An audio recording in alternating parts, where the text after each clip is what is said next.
Hi hi ಎಲ್ಲ Bigg Boss ಲವರ್ಸಿಗೆ ನನ್ನ ಕಡೆಯಿಂದ big hi. Bigg boss Kannada season 11 ನ 103ನೇ ಎಪಿಸೋಡಿನ ಫಸ್ಟ್ ಪ್ರೊಮೋ ರಿಲೀಸ್ ಆಗಿದೆ. ಫಸ್ಟ್ ಪ್ರೊಮೋದಲ್ಲಿ ಏನಿದೆ ಅಪ್ಪ ಅಂತ ನೋಡೋದಾದ್ರೆ ನಮ್ಮ ಶರಣ್ ಅವರು ಅದೇ ರೀತಿ ಅತಿಥಿ ಪ್ರಭುದೇವ ಅವರು ಬಿಗ್ ಬಾಸ್ ಕನ್ನಡ ಸೀಸನ್ 11ಗೆ ಎಂಟ್ರಿ ಕೊಟ್ಟಿದ್ದಾರೆ.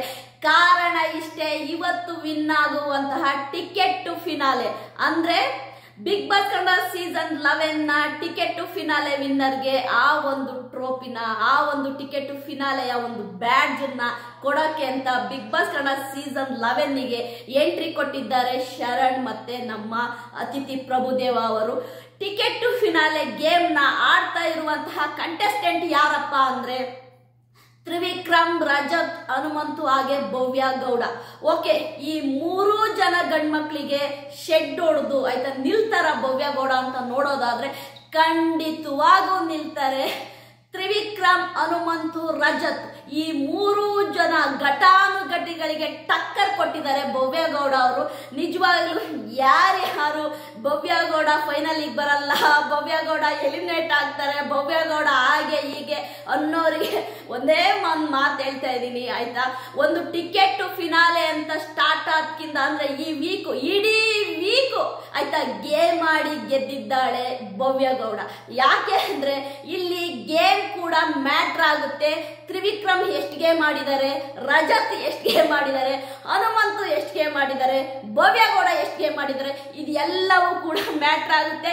ಇಲ್ಲಿ ಥಿಂಕ್ ಮಾಡ್ಬೇಕಾಗಿದ್ದವ್ರು ಯಾರಪ್ಪ ಅಂತಂದ್ರೆ ಫಸ್ಟ್ ಆಯ್ತಾ ಸೇವ್ ಆಗಿ ಟಿಕೆಟ್ ಫಿನಾಲೆ ಒಂದು ಬ್ಯಾಡ್ಜ್ ನ ತಗೊಂತಾರಲ್ಲ ಗೇಮ್ ಆಡಕ್ಕೆ, ಅವರು ಥಿಂಕ್ ಮಾಡ್ಬೇಕಿತ್ತು. ಅದು ಯಾರು ಅಂತಂದ್ರೆ ರಜತ್ ಮತ್ತೆ ತ್ರಿವಿಕ್ರಮ್ ಥಿಂಕ್ ಮಾಡ್ಬೇಕಿತ್ತು. ಯಾಕೆ ಅಂತಂದ್ರೆ ಇಲ್ಲಿ ಈ ವೀಕ್ ಇಡೀ ಗೇಮ್ ಆಡಿ ತನ್ನನ್ನ ತಾನು ಆಯ್ತಾ ಎಷ್ಟಾಗುತ್ತಾ ಅಷ್ಟು ಆಯ್ತಾ ಗೇಮ್ ಅಲ್ಲಿ ಪ್ರೂವ್ ಮಾಡ್ಕೊಂಡಿರುವಂತಹ ಭವ್ಯ ಗೌಡ ನಿಜವಾಗ್ಲೂ ಕೂಡ ಟಿಕೆಟ್ ಫಿನಾಲೆ ಗೇಮ್ ನಲ್ಲಿ ವಿನ್ ಆಗಿದ್ದಾರೆ ಅಂತ ಹೇಳ್ತೀನಿ. ಜಸ್ಟ್ ಮಿಸ್ ಆಯ್ತಾ ಅಂದ್ರೆ ಇಲ್ಲಿ ಜಸ್ಟ್ ಮಿಸ್ ಆಗಿರೋರು ಯಾರು ಅಂತಂದ್ರೆ ಹನುಮಂತು ಮತ್ತೆ ತ್ರಿವಿಕ್ರಮ್. ಇಲ್ಲಿ ನಾನು ನಿಮ್ಗೆಲ್ಲರಿಗೂ ಒಂದು ಕ್ಲಿಯರ್ ಆಗಿ ವಿಷಯ ಹೇಳ್ಬಿಡ್ತೀನಿ. ಏನ್ ಗೊತ್ತಾ, ಇಲ್ಲಿ ಕೆಲವೊಂದು ವಿಷಯಗಳನ್ನ ಆಯ್ತಾ ಫುಲ್ ಓಪನ್ ಆಗಿ ಹೇಳಕ್ಕಾಗಲ್ಲ, ನೀವೇನೆ ಅರ್ಥ ಮಾಡ್ಕೊಂಡ್ಬಿಡ್ಬೇಕು ಸರಿನಾ. ಹನುಮಂತು ಮತ್ತೆ ನಮ್ಮ ತ್ರಿವಿಕ್ರಮ್ ಅವರು ಜಸ್ಟ್ ಮಿಸ್ ಆಗಿದ್ದಾರೆ ಅನ್ನೋ ಒಂದು ಮಾತಿದೆ. ಭವ್ಯ ಗೌಡ ಅಂದ್ರೆ ಟಿಕೆಟ್ ಫಿನಾಲೆಯ ಗೇಮ್ ಅನ್ನು ಗೆದ್ದಂತಹ ಭವ್ಯ ಗೌಡನಿಗೆ ನಮ್ಮ ಶರಣ್ ಅವರು ಮತ್ತೆ ಅತಿಥಿ ಪ್ರಭುದೇವ ಅವರು ಆ ಟಿಕೆಟ್ ಫಿನಾಲೆಯ ಒಂದು ಟ್ರೋಫಿನ ಕೊಟ್ಟಿದ್ದಾರೆ ಅನ್ನೋದು ಗೊತ್ತಾಗ್ತಾ ಇದೆ. ಅದಲ್ಲದೇನೆ ಇಲ್ಲಿ ನೀವೆಲ್ಲರೂ ಒಂದು ಕ್ಲಿಯರ್ ಆಗಿ ಏನ್ ಗೊತ್ತಾ ಥಿಂಕ್ ಮಾಡ್ಬೇಕಾಗಿರೋದು ಏನು ಅಂತಂದ್ರೆ ಇಲ್ಲಿ ಗೇಮ್ ಅಂದ್ರೆ ಮೇಲೆ ಯಾರು ಎಷ್ಟು ಗೇಮ್ ಆಡಿದ್ರು ಅಂದ್ರೆ ಇಡೀ ವೀಕ್ ಇಡೀ ಅಂದ್ರೆ ಮಂಡೇ ಇಂದ ಹಿಡಿದು ಆಯ್ತಾ ಫ್ರೈಡೆ ತನಕ ಸತತವಾಗಿ ಗೇಮ್ ಆಡ್ಕೊಂಡು ಬಂದಿದ್ದಾರೆ ಭವ್ಯ ಗೌಡ. ಅದೇ ರೀತಿ ನಮ್ಮ ಹನುಮಂತು ಕೂಡ ಸತತವಾಗಿ ಗೇಮ್ ಆಡ್ಕೊಂಡು ಬಂದಿದ್ದಾರೆ. ತ್ರಿವಿಕ್ರಮ್ ಅವರು ಒಂದೇ ಒಂದು ಗೇಮ್ ಆಡಿದ್ದು ಅಷ್ಟೇನೆ ಇಲ್ಲಿ. ಹಾಗಾಗಿ ಆ ಬೇಸ್ ಮೇಲೆ ಆಯ್ತಾ ನಮ್ಮ ಬಿಗ್ ಬಾಸ್ ಅವರು ಯೋಚನೆ ಮಾಡ್ತಾರೆ ಒಂದು ಟಿಕೆಟ್ ಫಿನಾಲೆಯನ್ನ ವಿನ್ ಮಾಡಕ್ಕೆ ಯಾರಿಗೆ ನಾವು ಆಯ್ತಾ ಒಂದು ಫೇವರ್ ಮಾಡಬೇಕು ಅನ್ನೋದನ್ನ ಯೋಚನೆ ಮಾಡ್ತಾರೆ. ಕಾರಣ ಎಷ್ಟೇ, ಯಾರು ಎಷ್ಟು ಗೇಮ್ ಆಡಿದ್ದಾರೆ, ಯಾರ ಶ್ರಮ ಇಲ್ಲಿ ಹೆಚ್ಚಾಗಿದೆ ಅನ್ನೋದು ಸರಿನಾ. ಈ ಒಂದು ಗೇಮ್ ಅನ್ನ ಯಾಕೆ ಸೆಟಪ್ ಮಾಡಿದ್ದಾರೆ ಅಂದ್ರೆ ಟಿಕೆಟ್ ಟು ಫಿನಾಲೆಗೆ ಈ ಒಂದು ಗೇಮ್ ಅನ್ನ ಯಾಕೆ ಸೆಟಪ್ ಮಾಡಿದ್ದಾರೆ ಅಂದ್ರೆ ನೀವು ಯೋಚನೆ ಮಾಡಿ, ಬಲದಿಂದ ಆಡೋ ಗೇಮ್ ಆಗಿದ್ರೆ ರಜತ್ ತ್ರಿವಿಕ್ರಮ್ ಬಿಟ್ಕೊಡ್ತಾ ಇರ್ಲಿಲ್ಲ ಆಯ್ತಾ. ಬುದ್ಧಿವಂತಿಕೆ ಆಡೋ ಗೇಮ್ ಆಗಿದ್ರೆ ಹನುಮಂತು ಬಿಟ್ಕೊಡ್ತಾ ಇರ್ಲಿಲ್ಲ. ಆದ್ರೆ ಈ ಒಂದು ಸೆಟಪ್ ಮಾಡಿದ್ರಲ್ವ ಏನು ಬಿಗ್ ಬಾಸ್ ಕನ್ನಡ ಸೀಸನ್ 11 ಒಂದು ಫಿನಾಲೆ ಟಿಕೆಟ್ ವಿನ್ ಆಗಕ್ಕೆ ಒಂದು ಗೇಮ್ ನ ಸೆಟಪ್ ಮಾಡಿದಾರಲ್ವ, ಈ ಗೇಮು ಆಯ್ತಾ ತುಂಬಾ ಫಾಸ್ಟ್ ಇರೋರಿಗೆ ಈ ಗೇಮು ನಿಮ್ಮೆಲ್ಲರಿಗೂ ಗೊತ್ತಿರ್ಬೋದು. ಇದಕ್ಕೆ ಎಷ್ಟು ಫಾಸ್ಟ್ ಬೇಕಾಗುತ್ತೆ ಅಂದ್ರೆ ಹಿಂಗ್ ಚಿಟಿಕೆ ಹೊಡೆಯೋದ್ರಲ್ಲಿ ಹತ್ಬೇಕದು. ತುಂಬಾ ಯಾರು ಫಾಸ್ಟ್ ಅಪ್ಪ ಬಿಗ್ ಬಾಸ್ ಮನೆಯಲ್ಲಿ ಗೇಮ್ ಆಡೋದ್ರಲ್ಲಿ ಅಂದ್ರೆ ಭವ್ಯ ಗೌಡ. ಯಾಕೆ ಅಂದ್ರೆ ನಿನ್ನೆ ಮೋಕ್ಷಿತ ಭವ್ಯ ಗೌಡ ಅವರ ಆ ವಾಟರ್ದು ಏನು ಒಂದು ಟಾಸ್ಕ್ ಇತ್ತಲ್ವಾ, ಅದನ್ನ ನೋಡಿದಾಗ ಗೊತ್ತಾಗುತ್ತೆ ಭವ್ಯ ಗೌಡ ಎಷ್ಟು ಫಾಸ್ಟ್ ಆಗಿ ಗೇಮ್ ಆಡ್ತಾರೆ ಅಂತ. ಎಷ್ಟು ಫಾಸ್ಟ್ ಆಗಿ ಗೇಮ್ ಆಡ್ತಾರೆ ಅನ್ನೋದಕ್ಕಿಂತನೂ ಭವ್ಯ ಗೌಡನ್ಗೆ ಒಂದು ಗೇಮ್ ಅಂತ ಕೊಟ್ರೆ ಆ ಛಲ ಒಂಥರ ಹೆಂಗೆ ಇಲ್ಲಿ ರೋಷ ಬಂದ್ಬಿಡುತ್ತೆ ಭವ್ಯ ಗೌಡ ಆಟೋಮೆಟಿಕ್ ಆಗಿ. ಆ ಛಲ ತುಂಬಾ ಇದೆ. ಈ ಗೇಮು ಭವ್ಯ ಗೌಡನಿಗೆ 7 ಮಾಡಿಸಿದ್ದಂತಹ ಗೇಮು. ಕಾರಣ ಇಷ್ಟೇ, ತೂಕದಲ್ಲಿ ಇರ್ಬೋದು ಆಯ್ತಾ, ಸ್ವಲ್ಪ ಕಮ್ಮಿ ಇದ್ದಾರೆ, ಶಾರ್ಟ್ ಇದ್ದಾರೆ. ಹಾಗಾಗಿ ಈ ಹತ್ತೋದಿದೆಯಲ್ಲ ಫಟ್ ಫಟ್ ಫಟ್ ಫಟ್ ಅಂತ ಹತ್ತುವಂತಹ ಕೆಪಾಸಿಟಿ ಭವ್ಯ ಗೌಡನಿಗಿದೆ. ಅದೇ ರೀತಿ ತ್ರಿವಿಕ್ರಮ್ ಮತ್ತೆ ಹನುಮಂತು ಕೂಡ ಅವರ ಪ್ರಯತ್ನ ಅವ್ರು ಮಾಡಿದ್ದಾರೆ, ಜಸ್ಟ್ ಮಿಸ್ ಅಂತ ಹೇಳ್ತಿದ್ದಾರೆ. ನಮಗೆ ಎಪಿಸೋಡ್ ನೋಡಿದ್ರೆ ಖಂಡಿತವಾಗೂ ಹೇಗೆ ಏನು ಅನ್ನೋದು ಗೊತ್ತಾಗುತ್ತೆ. ಒಟ್ಟಾರೆಯಾಗಿ ನಾವು ಆಯ್ತಾ ಒಂದು ತಿಳ್ಕೋಬೇಕು, ಇಲ್ಲಿ ಯಾರು ಗೆದ್ರು ಕೂಡ ಟಿಕೆಟ್ ಫಿನಾಲೆ ಒಂದು ಗೇಮನ್ನ ಯಾರು ಗೆದ್ರು ಕೂಡ ಅವ್ರಿಗೆ ಕಂಗ್ರೆಸ್ ಮಾಡಬೇಕು. ಅದು ಬಿಟ್ಟು ನೆಗೆಟಿವ್ನ ಸ್ಪ್ರೆಡ್ ಮಾಡಕ್ ಹೋಗ್ಬೇಡಿ. ಅದು ಭವ್ಯಗೌಡನ ಬಗ್ಗೆ ಆಗ್ಲಿ ಆಯ್ತಾ, ಯಾರ ಬಗ್ಗೆ ಆಗ್ಲಿ ಆಯ್ತಾ, ಯಾಕೆಂದ್ರೆ ಇದು ತುಂಬಾ ಕಷ್ಟಪಟ್ಟು ಸಿಕ್ಕಿರೋದು. ಒಂದು ಟಿಕೆಟ್ ಫಿನಾಲೆ ಅನ್ನೋ ಒಂದು ಟ್ರೋಫಿ ಇದೆಯಲ್ಲ, ಅದು ಭವ್ಯಗೌಡನಿಗೆ ಸುಮ್ಮನೆ ಸಿಕ್ಕಿಲ್ಲ ಆಯ್ತಾ, ಅದಕ್ಕೆ ತುಂಬಾ ಕಷ್ಟಪಟ್ಟಿದ್ದಾಳೆ. ಇಡೀ ವೀಕು ಆ ಹೊಟ್ಟೆ ನಾವು ಇಟ್ಕೊಂಡು ಆ ಹುಡುಗಿ ಗೇಮ್ ಆಡಿದಾಳೆ. ಯಾಕೆಂದ್ರೆ ಆ ಫಾಸ್ಟ್ ಇದೆಯಲ್ಲ, ಆ ಸ್ಪೀಡ್ ಯಾರಿಗೂ ಬರಲ್ಲ. ಆ ಸ್ಪೀಡಲ್ಲಿ ಗೇಮ್ ಆಡೋದಿದೆಯಲ್ಲ ಯಾರಿಗೂ ಬರಲ್ಲ. ಹಾಗಾಗಿ ಇವೆಲ್ಲವನ್ನು ಪರಿಗಣಿಸಿ ಆಯ್ತಾ, ಬೈ ಚಾನ್ಸ್ ಭವ್ಯಗೌಡ ವಿನ್ ಆಗಿದ್ದೇ ಆಗಿದ್ರೆ ಎಲ್ಲರೂ ಅಪ್ರಿಷಿಯೇಟ್ ಮಾಡಿ ಕಾಂಗ್ರೆಸ್ ಮಾಡಿ ಅಂತೀನಿ ಅಷ್ಟೇ. ಯಾಕೆಂದ್ರೆ ಇದ್ರ ಮೇಲೆ ನಾವು ಏನು ಹೇಳಕ್ಕಿಲ್ಲ. ಒಂದ್ಸರಿ ಟಿಕೆಟ್ ಫಿನಾಲೆ ಒಂದು ಟ್ರೋಫಿನ ಎತ್ತಿದ ಮೇಲೆ ನೀವು ಭವ್ಯಗೌಡನ ಬಗ್ಗೆ ಎಷ್ಟೇ ಟ್ರೋಲ್ ಮಾಡಿದ್ರು, ಎಷ್ಟೇ ನೆಗೆಟಿವ್ ಸ್ಪ್ರೆಡ್ ಮಾಡಿದ್ರು ನೋ ಯೂಸ್, ಮುಗೀತು. ಯಾಕೆಂದ್ರೆ ಈ ಒಂದು ವಾರದ ಆಟ ಏನಿದೆ ಭವ್ಯಗೌಡಂದು, ಈ ಟಿಕೆಟ್ ಫಿನಾಲೆ ವೀಕ್ ಆಟ ಏನಿದೆ, ಈ ಆಟಕ್ಕೆ ನಾನೇ ಫಿದಾ ಆಗಿದ್ದೀನಿ ಅಂತ ಹೇಳ್ಬೋದು. ಅದಲ್ಲದೆ ತುಂಬಾ ಜನ ಏನ್ ಸ್ಪ್ರೆಡ್ ಮಾಡ್ತಾ ಇದ್ದಾರೆ, ಮೋಕ್ಷಿತಾ ಈ ವೀಕು ಎಲಿಮಿನೇಷನ್ ಆಗ್ತಾ ಇದ್ದಾರೆ ಅಂತ. ದಯವಿಟ್ಟು ಆಯ್ತಾ, ನೀವು ಆಗೆಲ್ಲ ನೀವೇನೇ ನೆಗೆಟಿವ್ ಮಾಡಿದ್ರು ಕೂಡ ಮೋಕ್ಷಿತಾ ವೋಟಿಂಗ್ ಅಲ್ಲಿ ಫಸ್ಟ್ ಇದ್ದಾರೆ. ನೀವು ಇವತ್ತು ತೆಗೆದು ಹೋಗಿ ನೋಡಿ, ವೆಬ್ಸೈಟ್ಗಳನ್ನ ನೋಡಿ, ನೀವು ಹೋಗಿ ತೆಗೆದು ನೋಡಿದ್ರೆ ಮೋಕ್ಷಿತಾ ಅವರು ವೋಟಿಂಗ್ ಅಲ್ಲಿ ಫಸ್ಟ್ ಇದ್ದಾರೆ. ಹಾಗಾಗಿ ಈ ವೀಕ್ ಅವರು ಎಲಿಮಿನೇಷನ್ ಆಗೋಕೆ ಚಾನ್ಸೇ ಇಲ್ಲ. ಅದಲ್ಲದೇನೆ ಮೋಕ್ಷಿತನ ಈ ವಾರದ ಆಟವನ್ನು ನೋಡಿದಂತಹ ಪ್ರೇಕ್ಷಕ ಖಂಡಿತವಾಗ್ಲೂ ಮೋಕ್ಷಿತಾ ವಿನ್ ಆಗ್ಬೇಕು, ಮೋಕ್ಷಿತಾ ಫೈನಲಿಗೆ ಬರ್ಬೇಕು ಅನ್ನೋ ಕೂಗು ಕೇಳಿ ಬರ್ತಾ ಇದೆ. ಇಲ್ಲಿ ತ್ರಿವಿಕ್ರಮ್ ಆಗ್ಬೋದು, ಮೋಕ್ಷಿತಾ ಆಗ್ಬೋದು, ಭವ್ಯಗೌಡ ಆಗ್ಬೋದು, ಮೂರೂ ಜನ ಕೂಡ ಆ ಫೈನಲ್ ಸ್ಟೇಜ್ ಅಲ್ಲಿ ನಿಲ್ತಾರೆ. ಅದೇ ರೀತಿ ಹನುಮಂತು ಮತ್ತೆ ಧನರಾಜು ಇವರು ಕೂಡ ಫೈನಲ್ ಸ್ಟೇಜ್ ಅಲ್ಲಿ ನಿಲ್ತಾರೆ ಅಂತೀನಿ.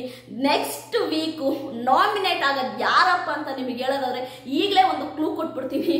ಎಲ್ಲರೂ ನಾಮಿನೇಟ್ ಮಾಡೋದು ಗೌತಮಿನ ಮತ್ತೆ ಉಗ್ರ ಮಂಜುನ ನಾಮಿನೇಟ್ ಮಾಡ್ತಾರೆ.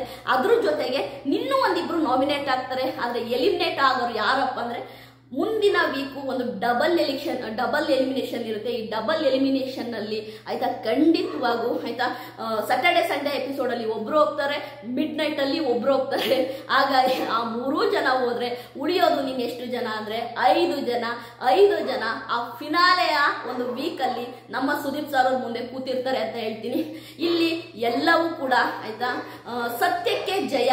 ಆಮೇಲೆ ಯಾರು ಹೆಂಗೆ ಗೇಮ್ ಆಡಿರ್ಲಿ, ಏನೇ ಗೇಮ್ ಆಡಿರ್ಲಿ, ನೋಡುವ ಪ್ರೇಕ್ಷಕ ಆಯ್ತಾ ಅವನು ದಡ್ಡ ಅಲ್ಲ. ಅವನಿಗೆ ಯಾರು ಇಷ್ಟ ಆಗ್ತಾರೋ ಅವನಿಗೆ ಓಟ್ ಹಾಕ್ತಾನೆ. ಇವತ್ತು ಒಬ್ರು ಗೇಮ್ ನನಗೆ ಇಷ್ಟ ಆಗ್ಬೋದು, ನಾನು ಇವತ್ತು ಒಬ್ರಿಗೆ ಓಟ್ ಹಾಕ್ತೀನಿ, ನಾಳೆ ಇನ್ನೊಬ್ರು ಗೇಮ್ ಇಷ್ಟ ಆಗ್ಬೋದು, ಅವ್ರಿಗೆ ಓಟ್ ಹಾಕ್ತೀನಿ. ಅಂದ್ರೆ ಕಾರಣ ಇಷ್ಟೇ, ಪ್ರೇಕ್ಷಕ ಪ್ರಭು ಹೇಗೆ ಅಂತಂದ್ರೆ ಪ್ರತಿದಿನ ಕೂಡ ಅವನು ಚೇಂಜ್ ಮಾಡ್ಕೊಂತ ಇರ್ತಾನೆ. ಯಾಕೆ ಅಂತಂದ್ರೆ ಅವನಿಗೆ ಅವತ್ತಿನ ಆಟ ಯಾರ್ದು ಇಷ್ಟ ಆಗುತ್ತೆ ಅವ್ರಿಗೆ ಓಟ್ ಹಾಕ್ತಾನೆ. ಹಾಗಾಗಿ ಈ ಫೈನಲ್ ವೀಕ್ ಏನಿದೆ, ಈ ಫೈನಲ್ ವೀಕ್ ಅಲ್ಲಿ ಖಂಡಿತವಾಗ್ಲೂ ಕೂಡ ವಿನ್ ಆಗ್ತಾರೆ ಅಂದವರು ಸೋಲ್ಬೋದು, ಇವ್ರು ಫೈನಲ್ಲಿಗೆ ಬರಲ್ಲ ಅಂದವರು ವಿನ್ ಆಗ್ಬೋದು. ಹಾಗಾಗಿ ನೀವು ಯಾವ್ದನ್ನು ಪ್ರೆಡಿಕ್ಟ್ ಮಾಡಕ್ಕೆ ಆಗಲ್ಲ. ನೀವು ಪ್ರೆಡಿಕ್ಟ್ ಯಾವಾಗ ಮಾಡ್ಬೋದಪ್ಪ ಅಂತ ಹೇಳೋದಾದ್ರೆ ನಿನ್ನೇನು ಫೈನಲ್ ಸ್ಟೇಜ್ಗೆ 2 days ಇದೆ ಅನ್ನೋದ್ರಲ್ಲಿ ಮಾತ್ರ ನೀವು ಪ್ರೆಡಿಕ್ಟ್ ಮಾಡೋಕ್ಕಾಗೋದು. ಅಲ್ಲಿ ತನಕ ಪ್ರೆಡಿಕ್ಟೇ ಮಾಡೋಕ್ಕಾಗಲ್ಲ.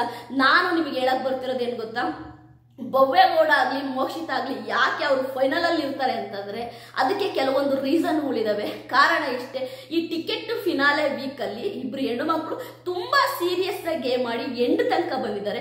ಹಾಗಾಗಿ ಜನಗಳ ಅಭಿಪ್ರಾಯದಲ್ಲಿ ಇವತ್ತು ಆಯ್ತಾ ಬಿಗ್ ಬಾಸ್ ಕನ್ನಡ ಸೀಸನ್ 11ನ ಹುಲಿಗಳು ಅಂತಾನೆ ಹೆಸರಾಗಿದ್ದಾರೆ ನಮ್ಮ ಭವ್ಯಗೌಡ ಮತ್ತೆ ಮೋಕ್ಷಿತಾ. ಟ್ವಿಟ್ಟರ್ ಅಲ್ಲಿ ಸುಮಾರು 10 ರಿಂದ 15 ಸಾವಿರ ಟ್ವೀಟ್ಸ್ ನಿನ್ನೆ ಒಂದೇ ಒಂದು ಎಪಿಸೋಡ್ ಅಲ್ಲಿ ಆಗಿದೆ.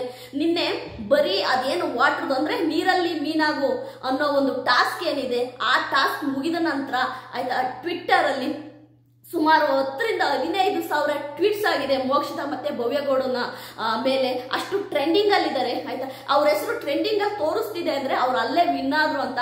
ಮೋಕ್ಷಿತಾ ಮತ್ತೆ ಭವ್ಯಗೌಡ ಯಾಕೆ ಅವರು ಅಷ್ಟು ಟ್ರೆಂಡಿಂಗ್ ಅಲ್ಲಿದ್ದಾರೆ ಅಂದ್ರೆ ಅವರ ಒಂದು ಕೋಆರ್ಡಿನೇಷನ್ ಇರ್ಬೋದು, ಅವ್ರ ಫ್ರೆಂಡ್ಶಿಪ್ ಇರ್ಬೋದು, ಒಬ್ಬರಿಗೆ ಒಬ್ರು ಬಿಟ್ಕೊಡದೆ ಗೇಮ್ ಆಡುವ ರೀತಿ ಇರ್ಬೋದು. ಹಾಗಾಗಿ ಅವರಿಬ್ಬರ ಒಂದು ಫ್ರೆಂಡ್ಶಿಪ್ ಮತ್ತೆ ಅವರ ಒಂದು ಬಾಂಡಿಂಗ್ ಏನಿದೆ ಅದು ನಿಜವಾಗ್ಲೂ ಕೂಡ ಒಂದು ಟ್ರೆಂಡಿಂಗ್ ಅಲ್ಲಿ ಓಡ್ತಾ ಇದೆ ಅನ್ಬೋದು. ಅದೇ ರೀತಿ ಮೋಸ ಮಾಡಿದಂತಹ ನಮ್ಮ ಉಗ್ರ ಮಂಜು, ಅದೇ ರೀತಿ ಗೌತಮಿ, ಉಗ್ರ ಮಂಜು ಗೌತಮಿ ಕೂಡ ಯಾಕೆ ಅವ್ರ ಬಗ್ಗೆ ಟ್ವೀಟ್ಸ್ ಮಾಡ್ತಾ ಇದ್ದಾರೆ ಅಂದ್ರೆ ತಪ್ಪು ಮಾಡಿದ್ರು ಅನ್ನೋದಕ್ಕೆ ಅಷ್ಟೇ ಟ್ವೀಟ್ಸ್ ಮಾಡ್ತಾ ಇದ್ದಾರೆ. ಏನು ಕಾರಣ ಅಂತಂದ್ರೆ ಉಗ್ರ ಮಂಜು ಗೌತಮಿಯ ನಂಬಿಕೆಟ್ಟ. ಯಾಕೆ ಅಂತಂದ್ರೆ ಉಗ್ರ ಮಂಜು ಅವ್ರ ತಂಗಿ ಮಾತು ಕೇಳಿದಿದ್ರೆ, ಆಯ್ತಾ, ಅವ್ರ ತಂಗಿ ಏನ್ ಪ್ರಾಮಿಸ್ ತಗೊಂಡಿದ್ರು, ಅವ್ರ ತಂಗಿ ಮಾತನ್ನು ಕೇಳಿದ್ದೇ ಆಗಿದ್ರೆ ಇವತ್ತು ನಮ್ಮ ಉಗ್ರ ಮಂಜು ಟಿಕೆಟ್ ಫಿನಾಲೆ ಗೇಮಲ್ಲಿ ಗೇಮ್ ಆಡ್ತಾ ಇರೋರು, ಅವ್ರ ಪಾಡಿಗೆ ಅವರು ಅಟ್ಲೀಸ್ಟ್ ವಿನ್ ಆಗುವಂತಹ ಚಾನ್ಸ್ ಕೂಡ ಇತ್ತು. ಯಾವಾಗ ಅವರು ಕೇಳಿಲ್ಲ ಅವ್ರ ಮಾತು, ಗೌತಮಿಗೋಸ್ಕರವಾಗಿ ತನ್ನೆಲ್ಲವನ್ನು ತ್ಯಾಗ ಮಾಡಿ ಗೇಮನ್ನು ಕೂಡ ತ್ಯಾಗ ಮಾಡಿದಂತಹ ಉಗ್ರ ಮಂಜು ಇವತ್ತು ಸೋತು ಸುಣುವಾಗಿದ್ದಾರೆ ಅನ್ನೋದು ಗೊತ್ತಾಗ್ತಾ ಇದೆ. ನಾನು ಯಾವಾಗಲೂ ಅಷ್ಟೇನೆ, ನಾನು ಒಂದು ವಿಷಯ ಹೇಳ್ತೀನಿ ಸ್ನೇಹಿತರೆ ನಿಮ್ಗೆಲ್ಲರಿಗೂ, ಒಬ್ರು ಅವರು ಟಿಕೆಟ್ ಫಿನಾಲೆ ಟ್ರೋಫಿ ತಗೊಂಡಿದ್ದಾರೆ, ವಿನ್ ಆಗಿದ್ದಾರೆ ಅಂದ ತಕ್ಷಣನೇ ಆಯ್ತಾ, ಅವ್ರ ಬಗ್ಗೆ ಯಾವ್ಯಾವುದೋ ಹಳೆ ವಿಷಯಗಳನ್ನ ನೀವು ಕಮೆಂಟ್ ಮಾಡಿ ನೆಗೆಟಿವ್ ಮಾಡಕ್ ಹೋಗ್ಬೇಡಿ. ಒಂದ್ಸರಿ ವಿನ್ ಆದ್ಮೇಲೆ ಮುಗೀತು. ಅದು ಬೊಬ್ಬೇಗೌಡ ವಿನ್ ಆಗಿದಾರ, ಫೈನ್, ಓಕೆ, ಬಿಟ್ಬಿಡ್ಬೇಕು, ಓಕೆ, ಕಂಗ್ರ್ಯಾಚುಲೇಷನ್ ಮಾಡೋಕ್ಕಾಗುತ್ತಾ, ನೀವು ಹಿಂಗೆ ಮಾಡಿ ಹಳೇ ವಿಷಯಗಳನ್ನ ತೆಗೆದು ಮತ್ತೆ ನೆಗೆಟಿವ್ ಮಾಡಬೇಡಿ ಅಂತೀನಿ. ಈಗ ಹನುಮಂತು ವಿನ್ ಆಗ್ಬೇಕಂದ್ರೆ ಹನುಮಂತು ವಿನ್ ಆಗ್ತಾರ, ಕಂಗ್ರ್ಯಾಚುಲೇಷನ್ ಮಾಡಿ ಅಷ್ಟೇ. ತ್ರಿವಿಕ್ರಮ್ ವಿನ್ ಆಗ್ತಾರ, ಕಂಗ್ರ್ಯಾಚುಲೇಷನ್ ಮಾಡಿ ಅಷ್ಟೇ. ಅದು ಬಿಟ್ಟು ಆ ವಿನ್ನಿಂಗನ್ನ ಅಕ್ಸೆಪ್ಟ್ ಮಾಡ್ಕೊಳ್ಳಿ ಅಂತೀನಿ. ಅದು ಬಿಟ್ಟು ನೀವು ಅವ್ರದ್ದು ಹಿಂದಿನ ಸ್ಟೋರಿಗಳನ್ನ ತೆಗೆದು ಮತ್ತೆ ನೆಗೆಟಿವ್ ಮಾಡಬೇಡಿ ಅಂತೀನಿ. ದಯವಿಟ್ಟು ಇವತ್ತು ರಾತ್ರಿ 12 ಗಂಟೆ ತನಕ, ಅಂದ್ರೆ ಶುಕ್ರವಾರ ರಾತ್ರಿ 12 ಗಂಟೆ ತನಕ ವೋಟಿಂಗ್ ಲೈನ್ಸ್ ಓಪನ್ಸ್ ಇರುತ್ತೆ. ಹಾಗಾಗಿ ದಯವಿಟ್ಟು ಮೋಕ್ಷಿತನ್ಗೆ ವೋಟ್ ಮಾಡಿ. ಆಗ ಮೋಕ್ಷಿತ ಒಟ್ಟು ನೀವು ಎಷ್ಟು ಹಾಕ್ತೀರಾ ಮೋಕ್ಷಿತನ್ಗೆ, ಮೋಕ್ಷಿತ ಈ ವೀಕು ಸೇವ್ ಆಗ್ತಾರೆ. ಯಾಕೆ ಅಂದರೆ ತುಂಬ ಕಷ್ಟಪಟ್ಟು ಗೇಮ್ ಮಾಡಿದ್ದಾರೆ. ಅದೇ ರೀತಿ ಭವ್ಯಗೌಡ ಟಿಕೆಟ್ ಫಿನಾಲೆ ವಿನ್ ಆಗಿದ್ರೆ ಅವರಿಗೆ ಮುಂದೆ ಹೋಗೋಕ್ಕೂ ಕೂಡ ಅವರಿಗೆ ಒಂದು ಸ್ಫೂರ್ತಿ ಆಗುತ್ತೆ ನಿಮ್ಮ ಓಟು. ಅದೇ ರೀತಿ ತ್ರಿವಿಕ್ರಮ್ಗಿರ್ಬೋದು, ಧನ್ರಾಜ್ಗಿರ್ಬೋದು, ನೀವು ವೋಟ್ ಮಾಡುವಂತಹ ಓಟುಗಳು ಅವರು ಫೈನಲ್ ತಲುಪಕ್ಕೆ ಹೆಲ್ಪ್ ಆಗುತ್ತೆ. ಪ್ರತಿಯೊಬ್ಬರಿಗೂ ಕೂಡ ನಿಮ್ಮ ಫೇವ್ರೇಟ್ ಕಂಟೆಸ್ಟೆಂಟ್ಗಳಿಗೆ ವೋಟ್ ಮಾಡಿ ಅಂತೀನಿ. ಬಿಗ್ ಬಾಸ್ ಕನ್ನಡ ಸೀಸನ್ 11ನ ಈ ಟಿಕೆಟ್ ಫಿನಾಲೆ ವೀಕು ಅಂತ್ಯಕ್ಕೆ ಬಂದಾಯಿತು. ಟಿಕೆಟ್ ಫಿನಾಲೆ ಒಂದು ಟ್ರೋಫಿನೂ ಗೆದ್ದಾಯಿತು. ಮುಂದೇನು ನೋಡೋಣ ಪ್ರತಿಯೊಬ್ಬ ಫೈನಲ್ ಕಂಟೆಸ್ಟೆಂಟ್ ಬಗ್ಗೆ, ಆಯ್ತಾ. ನಾನು ನಿಜವಾಗ್ಲೂ ಕೂಡ ಒಂದೊಂದು ವಿಡಿಯೋನ ಮಾಡಿ ಅವ್ರ ಬಗ್ಗೆ ನನಗಿರುವಂಥ ಒಂದು ಅಭಿಪ್ರಾಯನ ನಿಮಗೆ ಹೇಳಿ ತಿಳಿಸ್ತೀನಿ. ಇವತ್ತಿನ ಎಪಿಸೋಡು ಚಿಂದಿ ಚಿತ್ರಾನ್ನ ಬೂಂದಿ ಮೊಸರನ್ನ ನೋಡಕ್ಕೆ ನೀವು ರೆಡಿಯಾಗಿ, ಹೇಳಕ್ಕೆ ನಾನು ರೆಡಿ ಆಗ್ತೀನಿ.